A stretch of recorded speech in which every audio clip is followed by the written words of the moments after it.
Example number 4, complementary खत्म हो गया, पार्टिकुलर भी खत्म हो गया। आगे जनरल क्वेश्चन जो पेपर में आता होता है वो पूछता है general solution and definitize solution find करें।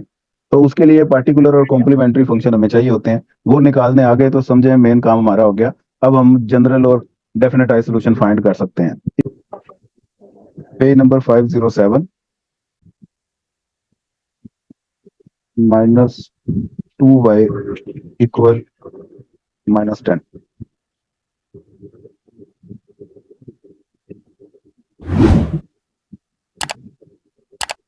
Find general and definitized solution.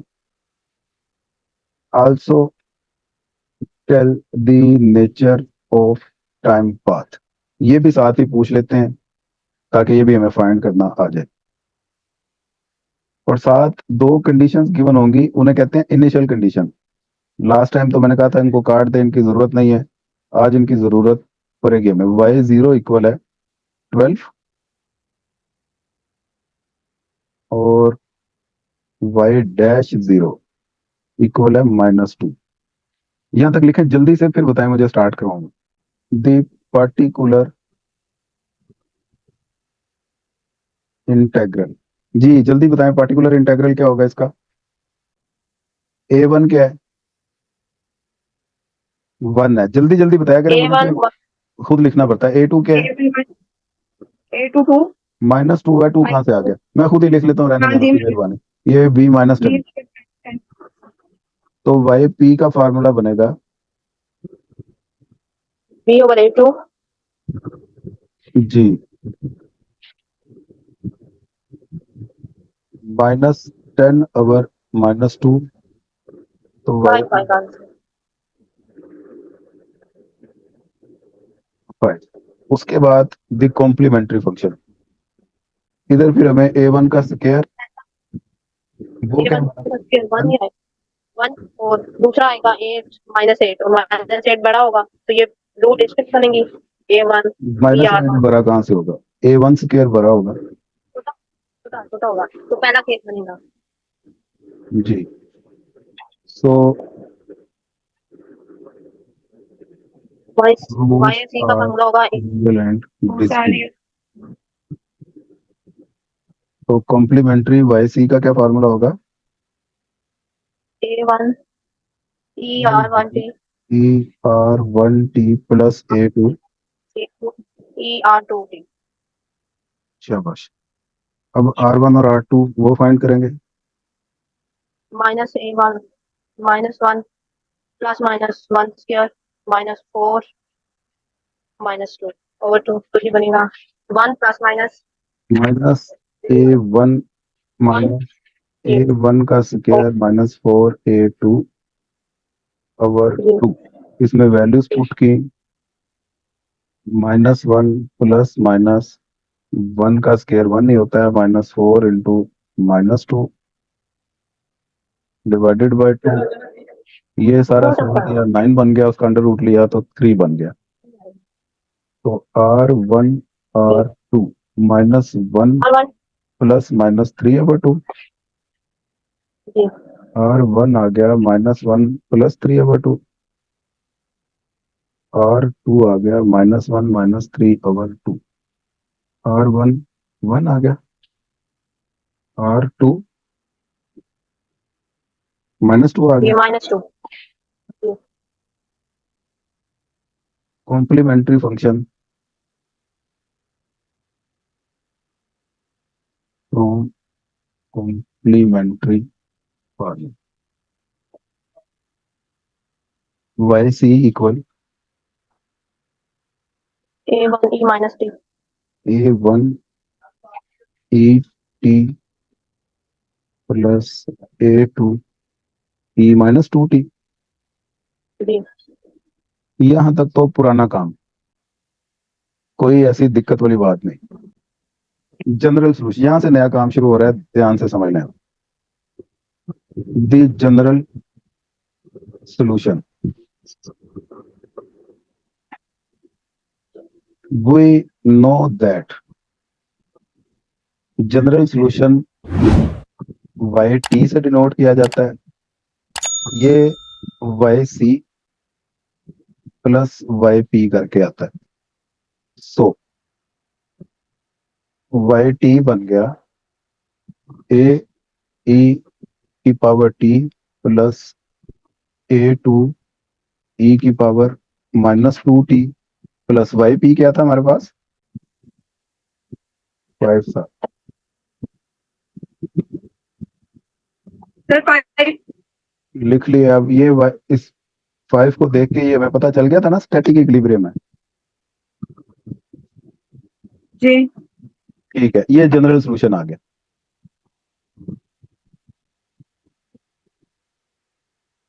यहां तक कोई टेंशन तो नहीं। नहीं सर। अब जनरल सॉल्यूशन के बाद अब रह गया डेफिनेटाइज्ड सॉल्यूशन। डेफिनेटाइज्ड सॉल्यूशन के लिए एक रूल ध्यान में रखिएगा, इनिशियल कंडीशन पुट करनी होती है। इनिशियल कंडीशन क्या है? जनरल सॉल्यूशन में जहां जहां पे टी नजर आए वहां वहां पे इक्वल टू 0 पुट करना होता है। याद रखिए ये बात। जी ठीक है, जी now finding definitized solution.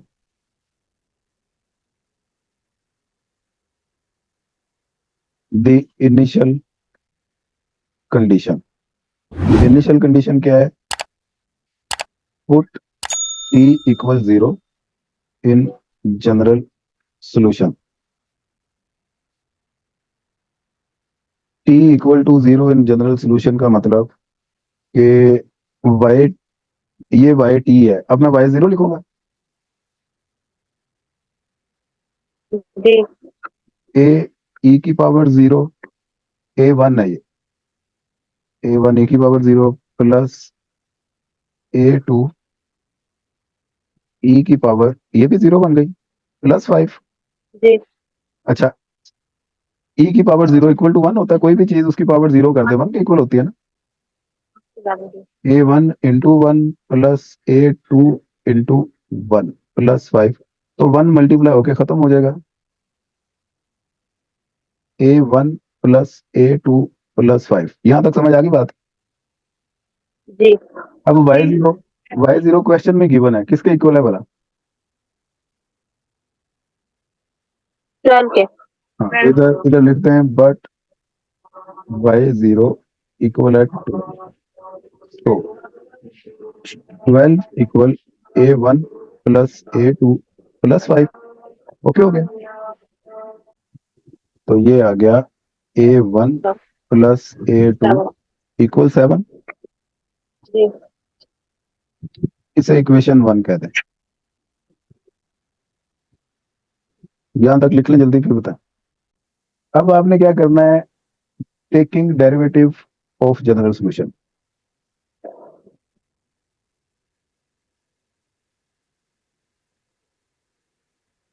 General solution वाली इक्वेशन ये है, इसका डेरिवेटिव देखते हैं किसको आता है लेना। वाई टी का डेरिवेटिव वाई डैश टी होता है। जी अच्छा, अब इसका डेरिवेटिव लेना है, क्या करें? आप अलग अलग लेना चाहें तो कंबाइन भी ले सकते हैं। हाँ जी, A1 ये पहला तो सेम एज इट इज, अगर टी के लिहाज से लेना है तो वही आएगा A1 ET। पहले का क्या आ गया पहले का A1 ET ही आएगा। और दूसरे का? दूसरे का -2 A2 E -2 T जो लिखा हुआ है। -2 पहले आ जाएगा, E -2 आ जाएगा। a2 -2 A2 E -2 T और 5 का तो 0 आएगा ना। वो तो कांस्टेंट है, उसका 0 हो गया। अच्छा, ये डेरिवेटिव आ गया, इसकी समझ आ गई सभी को? अब इसमें put equal T equal to 0 करना है। Put T equal 0, Y dash 0 हो गया, a1 e की पावर 0 -2 a2 e की power 0, Y dash 0 equal a1 -0। भाई आगे वाली तो सारी 0 हो गई ना। सर ये -0 क्यों होगी? नहीं, 0 नहीं होगी, -2 a2 -2 A2 होगी वैल्यू। बट वाई डैश 0 वो किसके इक्वल है? देखे जी जरा, क्वेश्चन में गिवन होगा। -2 -2 के, तो इसका मतलब A1 -2 A2 इक्वल आ गया -2 के। जी। इसे इक्वेशन 2 बोलते हैं। और फिर इन दोनों इक्वेशन को सॉल्व करना है अब। हाँ जी, A1 और A2 का आंसर निकालना हमने बेसिकली, और वो जैसे ही आंसर निकल आए जनरल सोल्यूशन में पुट कर देंगे। A1 की जगह पे उसकी जो वैल्यू निकलेगी वो पुट कर देंगे, A2 की जगह पे उसकी वैल्यू पुट कर देंगे, तो ये हमारा आंसर निकल आएगा। इस सोल्यूशन को डेफिनेटाइज्ड सोल्यूशन बोलेंगे। इतना सा काम है बस। Solving equation 1 and 2 simultaneously।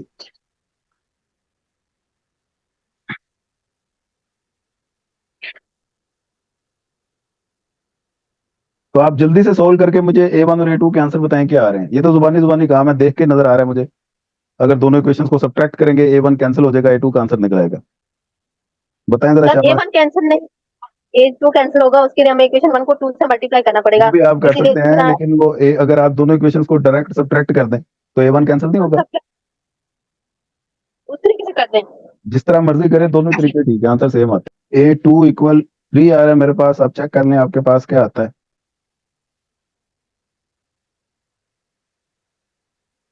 Sir 2 minute बस। A1 इक्वल 4 3 आ रही है।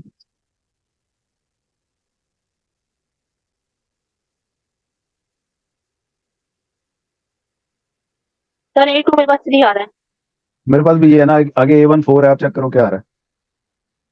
ठीक है, अब A1 और A2 की वैल्यू जनरल सॉल्यूशन में पुट की, तो ये बन गया y t equal 4et plus 3e minus 2t plus 5। ले जी, ये आपका डेफिनेटाइज्ड सॉल्यूशन। आगे लिख लें, this is definitized solution. Initial condition की जरूरत होगी तो मैं पूछ लूंगा आपसे। ये क्वेश्चन था, डेफिनेटाइज्ड सॉल्यूशन तक हम निकाल लाए थे इसको। आगे इसकी वेरिफिकेशन भी आप कर सकती हैं रफ अमल में, क्वेश्चन का पार्ट नहीं है ये। आगे मैं लिख देता हूँ, ऑप्शनल है ये।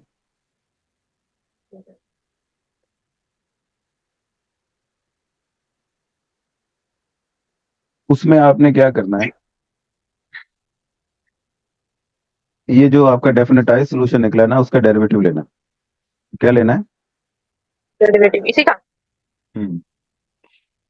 Taking first order and second order of definitized solution. अब जब इसका फर्स्ट ऑर्डर डेरिवेटिव लिया, y डैश टी उसे बोलेंगे, वो आ गया 4et minus E minus 2t। जी। इसका जब अगेन डेरिवेटिव लिया तो ये आ गया 4et plus plus 12 E minus 2t। जी। ये पहला डेरिवेटिव आ गया, ये दूसरा डेरिवेटिव आ गया। अब इनकी वैल्यूज इस क्वेश्चन में पुट करते हैं हम। ऊपर वाला जो क्वेश्चन है उसे आप उसमें बात करेंगे। इक्वेशन 1 बोल दो उसे बेशक। बाय सब्स्टिट्यूटिंग इन इक्वेशन 1, तो y डबल डैश टी की जगह पे हम लिखेंगे 4et plus 12e minus 2t plus y dash की जगह पे लिखेंगे 4et minus 6e minus 2t equal -10। समझ लगी बात? जी। बल्कि -2y किधर गया, -2y, y की जगह पे लिखेंगे ये क्वेश्चन अच्छा। 4et plus 3e minus 2t plus 5 equal -10। अब समझ लगी ये बात? जी। ब्रैकेट्स ओपन कर दो, देख लो कोई कटिंग शटिंग हो रही है किसी की। ये 4et प्लस 4et 8et हो गया, plus 12e minus 2t minus 6e, ये प्लस 6 हो गया,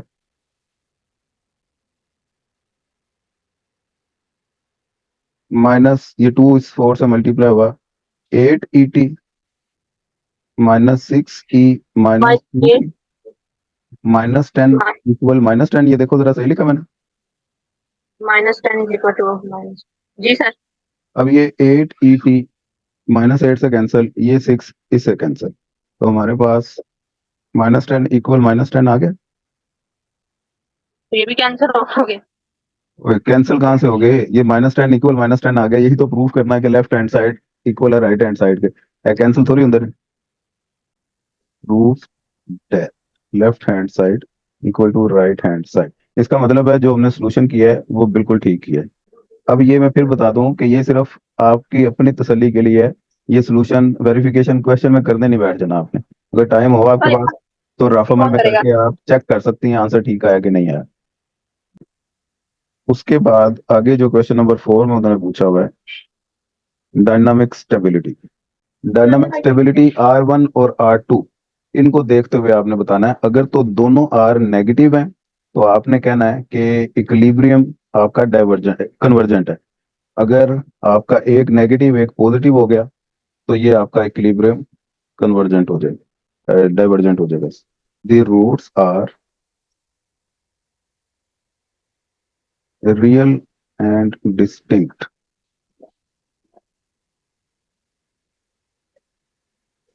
R1 का आंसर निकला था हमारा प्लस में, R2 का निकला था माइनस में।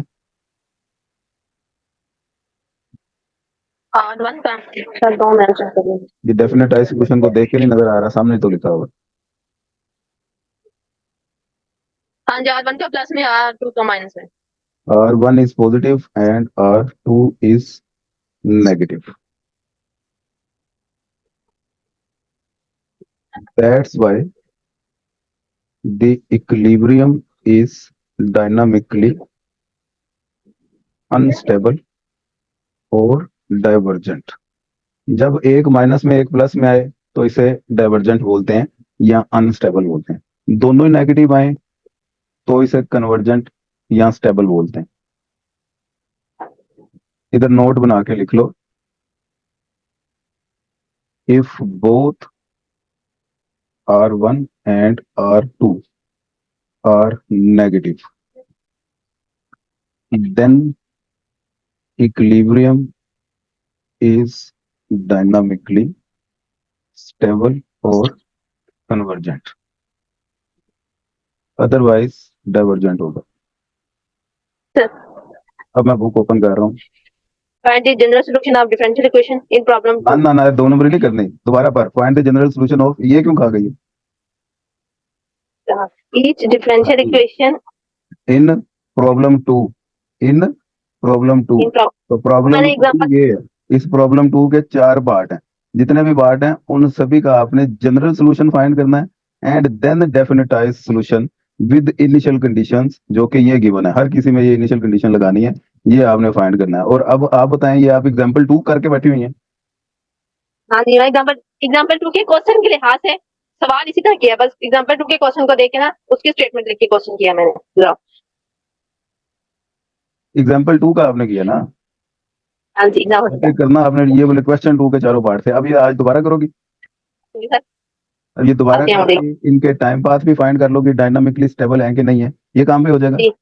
तो ये क्वेश्चन नंबर 4 है, are intertemporal equilibrium found in problem 3। ए हुन एग्जांपल 3 तना चलेगी, प्रॉब्लम 3 इस क्वेश्चन की बात कर रहा है, ये बोलेगी इसका बताना हमें। डायनामिकली स्टेबल, और क्वेश्चन 3 का मतलब है क्वेश्चन 2 के चारों पार्ट्स की बात कर रहा है, तो इन चारों पार्ट्स का आपने बताना है डायनामिकली स्टेबल है कि नहीं है। वो आपने R1 और R2 की वैल्यू के बता देना कि डायनामिकली स्टेबल नहीं है। समझ लगी बात? हाँ जी, हो जाएगा। और यहाँ पे एक बात और ध्यान में रखो, इन चार में से हो सकता है कि कोई एक दो पार्ट रिपीटेड निकले जिनमें R1 R2 नहीं फाइंड करना, बल्कि सिर्फ R फाइंड करना। तो जब सिर्फ R फाइंड करना है तो उसकी डायनामिकली स्टेबिलिटी R1 R2 देख के नहीं होगी, बल्कि सिर्फ R को देख के होगी। ठीक है जी। तो R का भी रूल ध्यान में रख लो, इफ R आपका ग्रेटर देन 0